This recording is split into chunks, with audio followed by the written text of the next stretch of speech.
the mighty and resilient Merrimack River, carving through the communities of our great region. My name is Linda Lorden, proud president of Merrimack County Savings Bank, and like the river that serves as our namesake, we're a constant yet ever-changing presence. Because to us, it's bigger than banking.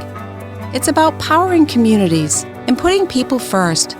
It's about knowing where you came from and where you're going. That's Merrimack style. Visit us at themerrimack.com. Welcome to Radical Personal Finance, a show dedicated to providing you with the knowledge, skills, insight, and encouragement you need to live a rich and meaningful life now while building a plan for financial freedom in 10 years or less. My name is Joshua. I'm your host, and on today's podcast, we're going to continue our series on intelligent financial goals that you should set. Goal number one was very simple. It was get a job. If you don't have a job, that's probably a good indication that you're not doing well financially. So your first goal and ambition should be to get a job. Now today we continue with the basic stuff that makes a huge difference, which is spend less than you make. The unique thing about today's episode, though, is I'm going to give you a specific amount of money that I think you should spend. And that is this. Set a goal to live on half your income. I want to persuade you to set a personal goal to live on half your income. Now, I need to back up before I defend this fully and give you a little bit of background discussion and background illumination on this topic. I quickly concede that my advice to set a goal of living on half your income is not all that common in the world of personal financial advice.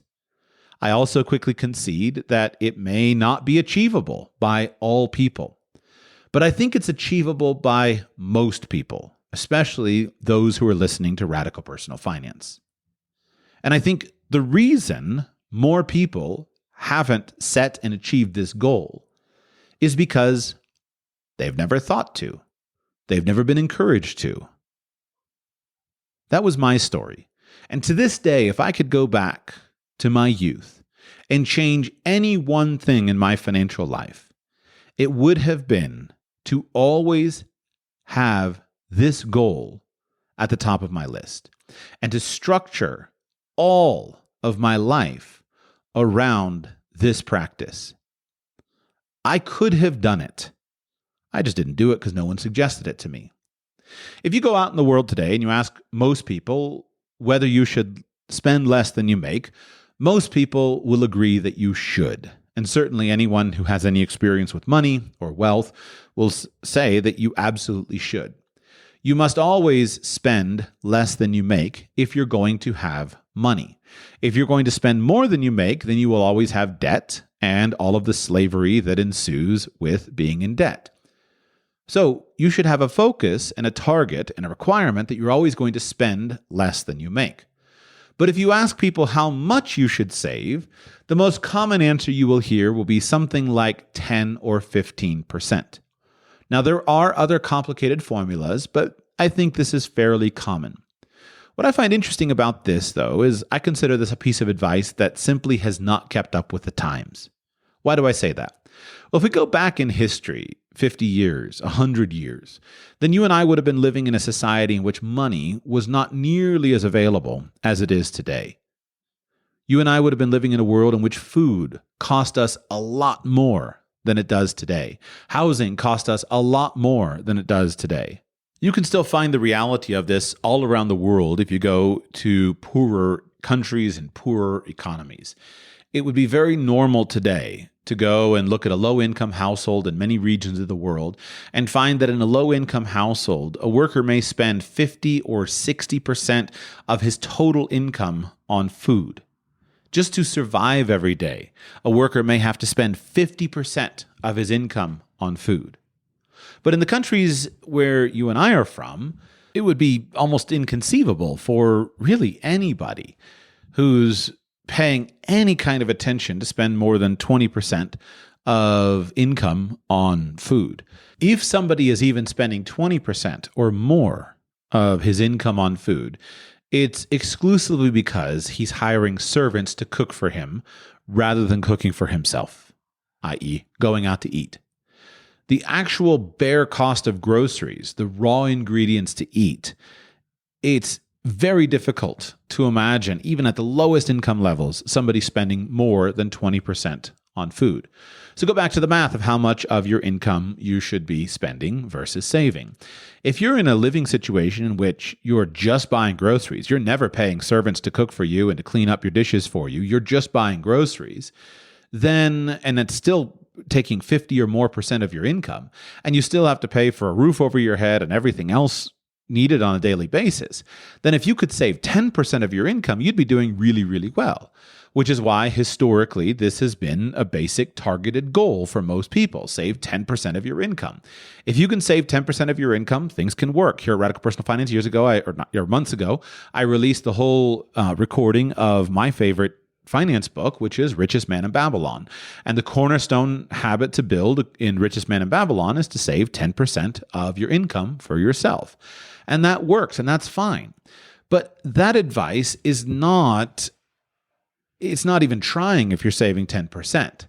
And so what happens is people will generally achieve the goals that you give them. That's what this whole series is based around. So when I was 18 years old and I decided I would start saving money, then I thought I should save 10% of my income. So I started saving 10% of my income. But then I wasted the rest of my money.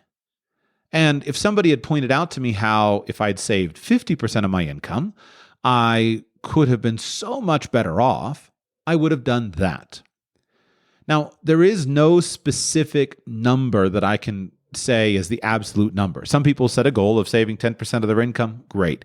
Some people set a goal of saving 90% of their income and living on 10%. Great. You can choose the goal that you think makes sense. But I think living on half and saving half is a really good round goal. Spend half, save half clicks in the brain. And it feels like a good balance. So let's assume that you set this as a goal. What would happen for you? Well, first and foremost, you will always have money. You will always have money. You'll never be broke. If you're living on half your income, you're spending half your income, and you're saving half your income, you're always going to have money. You're always going to have freedom. For every week you work and have a paycheck, you bought yourself a week off.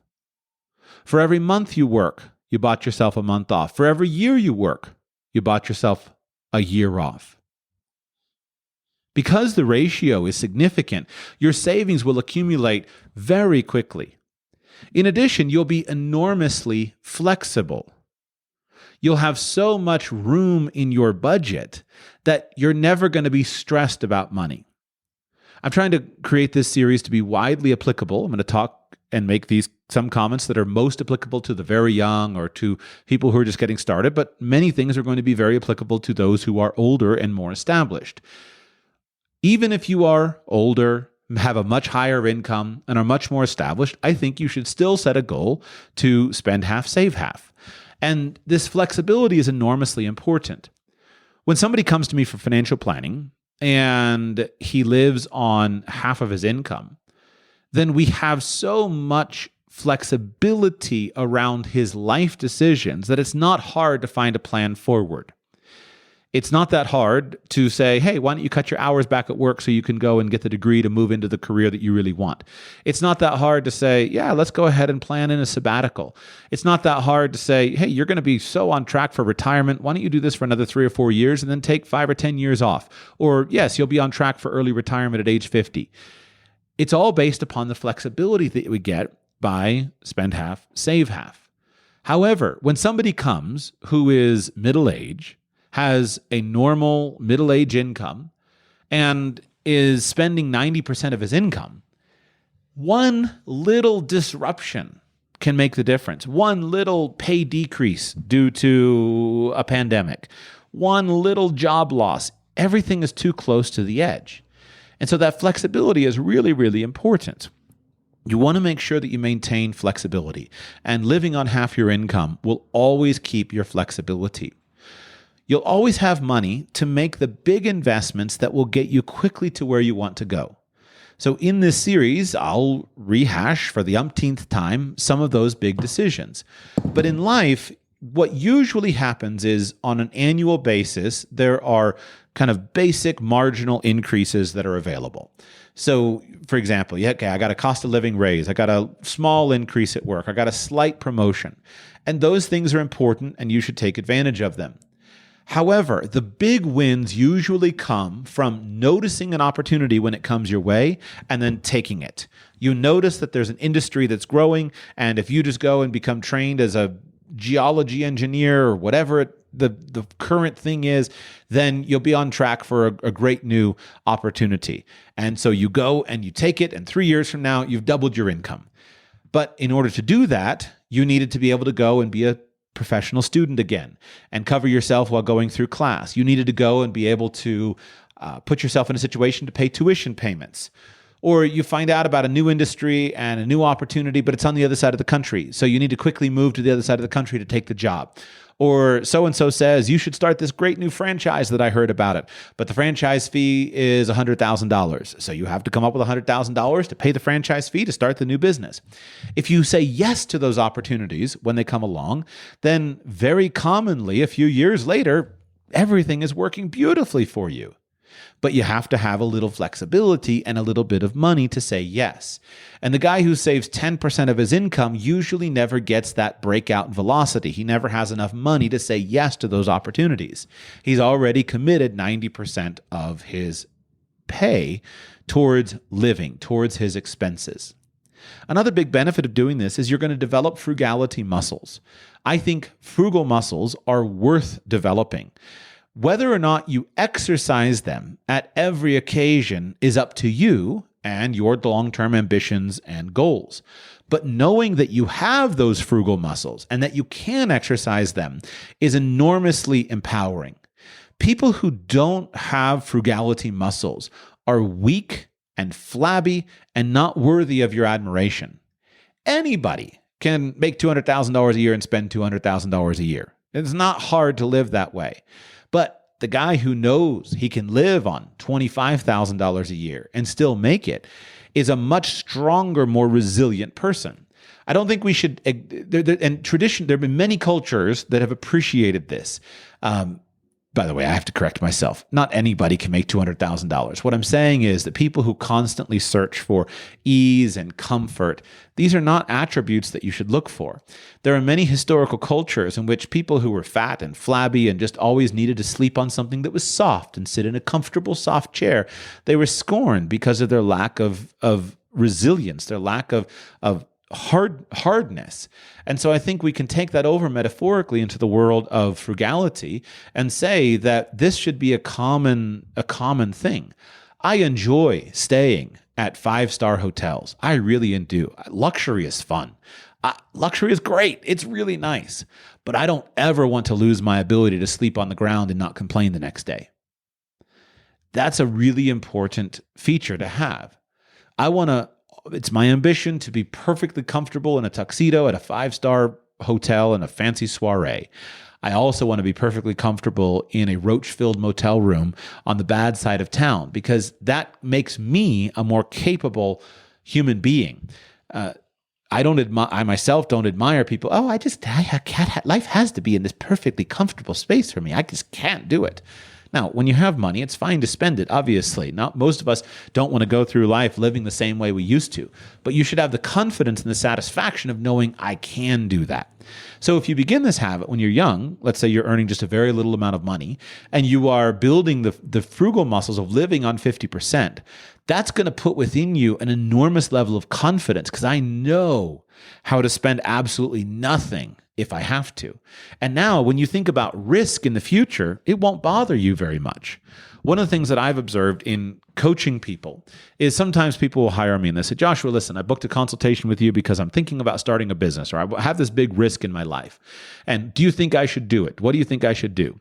And in many cases, a guy might be sitting on tons of money, but the reason he doesn't have by tons of money, I mean tens of thousands of dollars in savings, sometimes 6 figures or multi-6 figures in savings.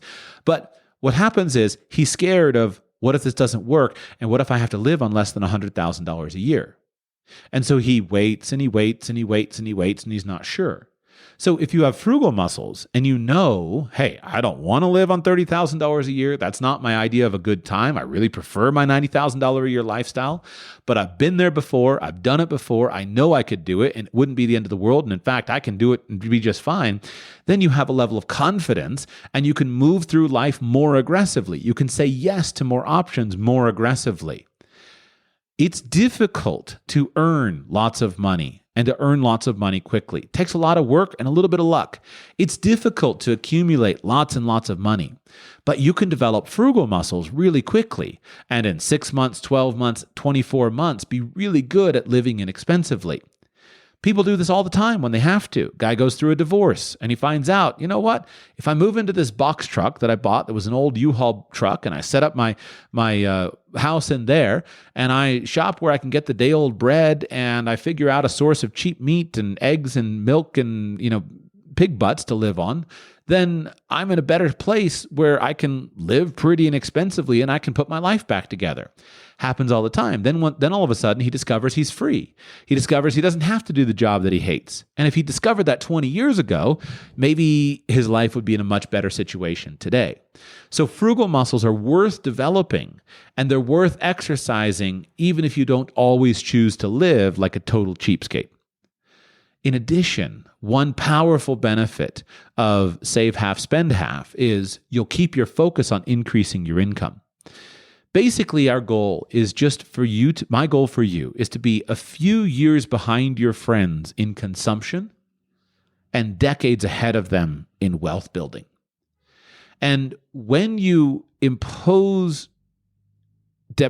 privation on yourself, you impose limits on yourself that are artificial and arbitrary, such as I'm only going to spend 50% of my income.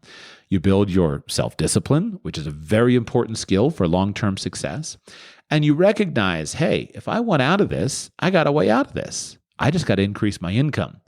And so instead of sitting back and luxuriating in kind of the soft, flabby fatness of high consumption on a low income, you still have a little fire in your belly because you say, you know what, I'd like to have some nicer things and I can have them as soon as possible when I increase my income. And I see this not infrequently. Usually it's a guy who gets out of college, first job out of college, maybe he's making $50,000 a year, and previously he was living like a broke college student, and now he can buy all of his little toys and trinkets and things that he wants to do.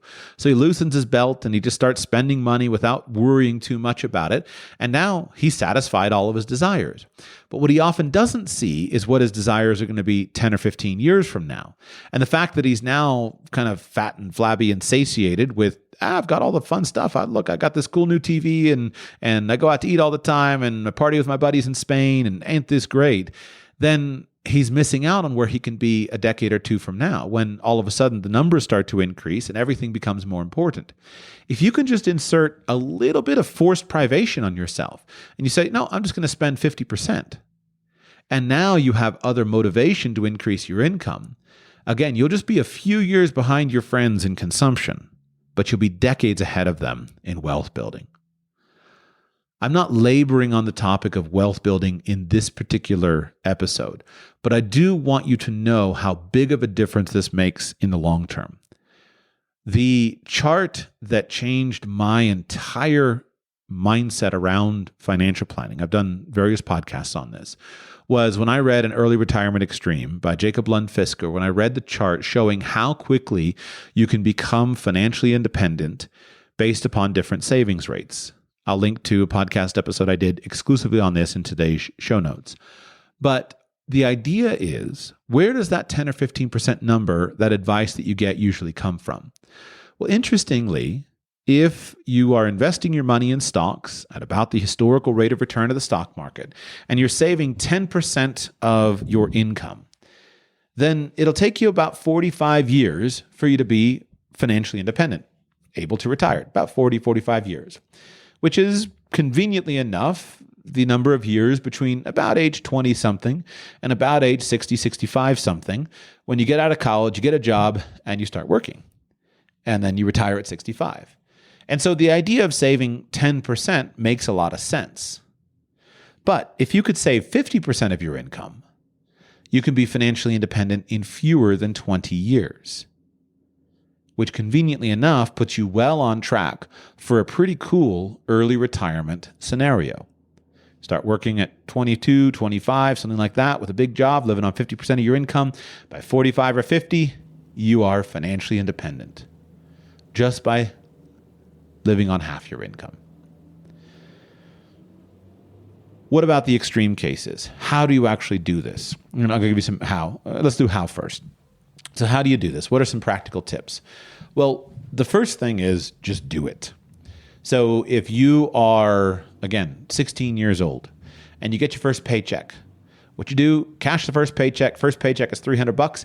Put $150 in one pocket, put $150 in the other pocket, and you only spend out of the one pocket. Divide that out, put it in a separate bank account. Just make a habit that from now on, whenever I get a paycheck, I split it in half. If you're signing up for a job, on day one, if you have the option to put multiple accounts, figure out what 50% of your income is, and on day one, just sign up for 50% split and put 50% in a savings account, 15% in a spending account. It's that simple. You'll forget about it in just a few weeks or months. You just won't ever think about it again. It's an automatic habit that you'll set in place. If you have a dual income household, then set a goal to live on one income. Whenever possible, when people are getting married, I always encourage them, listen, you got two incomes. You've been living fine, individual, separate. Just set a goal just to live on one income and save an entire income. It's a really simple and straightforward way to do it. If you set it as a goal, you can work towards it systematically. And there are various ways that you can kind of make a change in this direction. The first thing to do is whenever you get an increase, save half, spend half. Let's say this year you get a pay increase. Well, take half of your pay increase and put it to savings using some form of automatic contribution to an account and then put half into your spending budget. So at least save half, spend half of your increases. I always am a big fan of the pie methodology. The idea being you just got to start going in the other direction. Let's say right now you're saving 0% of your income. Well, all you're going to do is start by going from 0% to 1%. And then set yourself a schedule where every 3 months or every 2 months, whatever you think you can do, you're going to go and increase by 1%. So you go from 1% to 2%, 2% to 3%, 3%, 4%, on and on. If you just do that, but you stick to your schedule, within a few years, you're at 30%, 40%, getting your way up to 50%. And set a goal to get there systematically over time.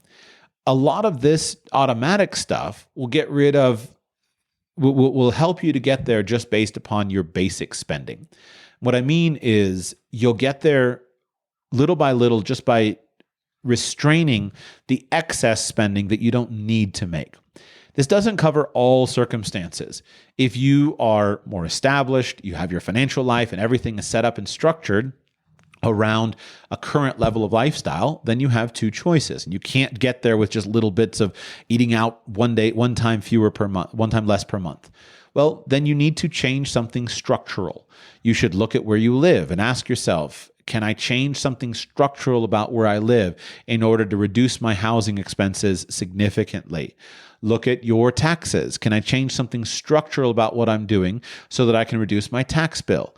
I'm fine with your 50% going into a retirement account, as we'll talk about in a future option. And now, hey, getting there, I saved a bunch of money on taxes.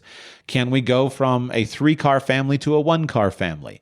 Is that possible? Can we make it on 1 car and now we can get rid of a car payment? Can we change something structural with our situation? And in most cases, if you want to, you can. There's related to this, if you can't do it, set it as an ambition to do it when you can. So the biggest lock-in for most people has to do with children. So I'm a good example of this. I'm at a point in my life where the structural expenses of my life are very high and they're difficult to change. I have a household for 7 people. I have 5 children. There's a certain kind of house that works best for a family with 5 children. I'm not nearly as flexible as I was 10 years ago when it was just my wife and me. That was simple. It was pretty easy. We could fit in anywhere. So children are the biggest impact here. So if you're at a point in your life where you're kind of where I'm at, where you're kind of locked in and it's difficult to make big structural changes and there's nothing that's obvious, then create a plan for how I'm going to do this in the future. So today I might need this big house, but 10 years from now, I might be able to go ahead and move back into the studio apartment. Many people don't do this. Why? Well, because we get used to living in a big house, and okay, that's fine. And so they stretch it for an extra 20 years until finally they decide to downsize. Well, why not be more flexible than that? Why not make a plan to downsize a little bit earlier?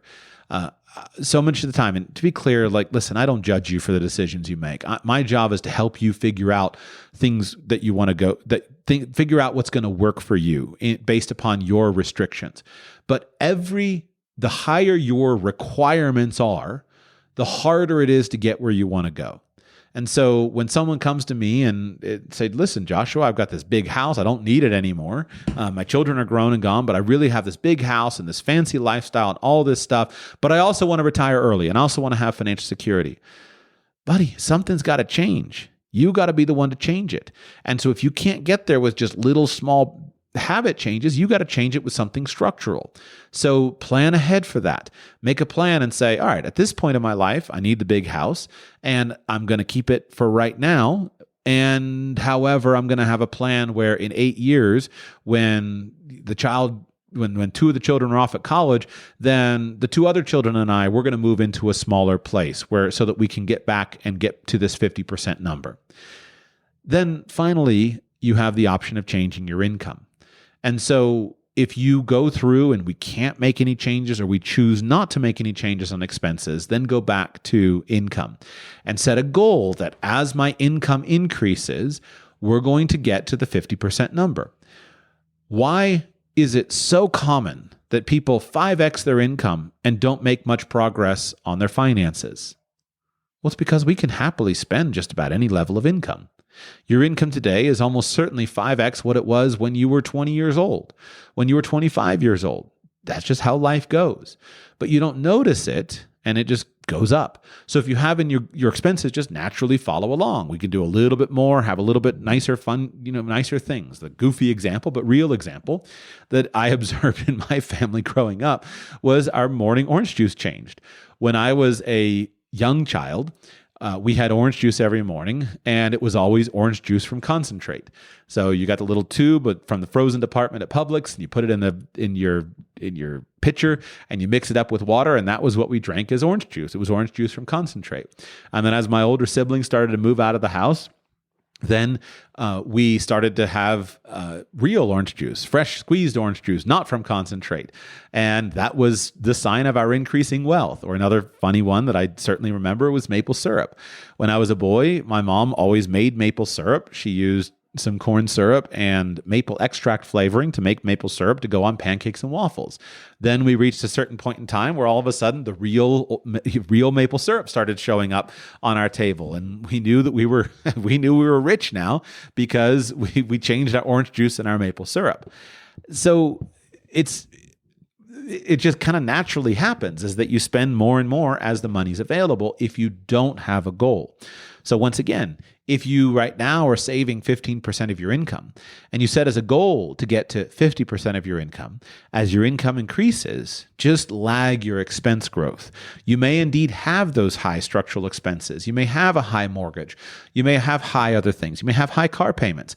When the cars get paid off, just keep them an extra 5 years. Don't trade them in at 6 years old. Keep them till 11 years old, and then trade them in. And then by that time, you can probably go ahead and get a new car and still keep it 50% of your expenses. Cover your needs. Don't spend all your money. There's going to be a base level of needs that everyone has to cover. And so if you're there, cover your needs, but don't spend all your money. Set as a goal to get to 50% of your income in terms of savings and spending. And even if it takes you 10 years to get there, you'll be grateful for it, and you'll start to reap the benefits quickly along the way. Remember, we live in a world in which many people spend more than they make. So if you're spending less than you make, you're doing well. We live in a world in which some people save 10% of their income. So celebrate when you get to 22% of your income. That's going to be amazing. Think how quickly your wealth is growing. And when you get to 40% of your income, you're in very rarefied area, very rarefied company, and your wealth is growing really, really quickly. And so you'll have motivation to get there. What if you're in an extreme situation? your income is extremely low or your income is extremely high. Remember, I'm setting goals. They may not be achievable by you, or they may not be relevant for you. If your income is extremely low, you're working as a minimum wage worker and you're supporting a household with children, you're not going to be able to make it to 50% of your income. And that's perfectly fine. But you still got to live on less than you make, and you still got to save something. So work towards it and be patient. I have watched a lot of people make a lot of mistakes because they didn't notice when things changed. In 2024, you may be earning minimum wage, supporting a big family, and things aren't going so well. But in 2034, you could be in a completely different situation. So don't turn around and just start spending all your money. Keep this goal in the back of your head for when you get there and focus on your income.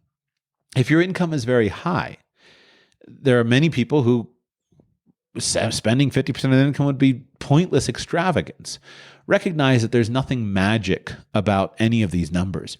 If you can live on 20% of your income, great. Live on 20% of your income. Now we got to figure out what to do with the other 80%. There's no magic about the number. My goal is to say, hey, this is a really good round number. This is really doable for many, many people. And this dramatically accelerates the wealth building process and dramatically accelerates the options that are available to you as compared to 10%. So basically, I'm saying we shouldn't make 10% the default. If we're going to make any number the default, let's make it 50%, not 10%. Let's train our children to expect to spend half their income rather than 90% of their income. And they'll be really grateful for that 15 or 20 years from now. Final comment. This is a concept, not a rule. So be smart about how you implement it. Let's say that you're a young man and you're saving 50% of your income and spending 50% of your income, and all of a sudden a chance comes along for you to buy a house. Don't get bent out of shape because a house is a consumption expense. And after all, if is this going to be spending my money? No, buy the house. That's why you're saving the money. So take 50 grand or whatever you got in savings by that point in time and buy the house. What we're basically trying to avoid is getting used to just consuming 90% of your income. But along the way, you're going to make big purchases, you're going to make big investments, you're going to make big gambles, take big bets on something, and not everything is going to go great. Once you experience having some money saved up, you're going to see the options that are available to you. So the goal is just keeping your expenses, your standard expenses down so that you can make those big things. So don't get all bent out of shape and say, well, if I take all this money from my savings and I put it all into this house that's available, then everything's going to fall apart. No, just buy the house. It's going to be fine. And then final comment is, if you can't do this, it's okay, but you can still teach other people to do it. I think there are a lot of us who will probably never accomplish all of the things that we wish we had accomplished when we were younger. I've reached that point in my own age in which I feel that very keenly. There are many life paths and life decisions that are now out of my ability because the years keep going along. So one of the things that I can do is learn from that and then turn around and just try to help other people. So you may never be able to get your income high enough and your expenses low enough to be able to live on 50% of your income. That's okay. That's fine. Teach your children differently and help them just to look at things differently. At the end of the day, most of us are going to hit the goals that are given to us. So let's give other people a really life-changing goal, like spend half, save half, live on 50% of your income, as compared to just modest good advice, like save 10%. Not everybody is going to achieve any goal. Not everybody's going to achieve 10%. Not everybody's going to achieve 50%. But if we just install the standard goal being to spend half, save half, a decade or two from now, you're going to get a whole bunch of big thank yous from those who were inspired to go after that goal because they were capable of it rather than achieving a less impactful goal.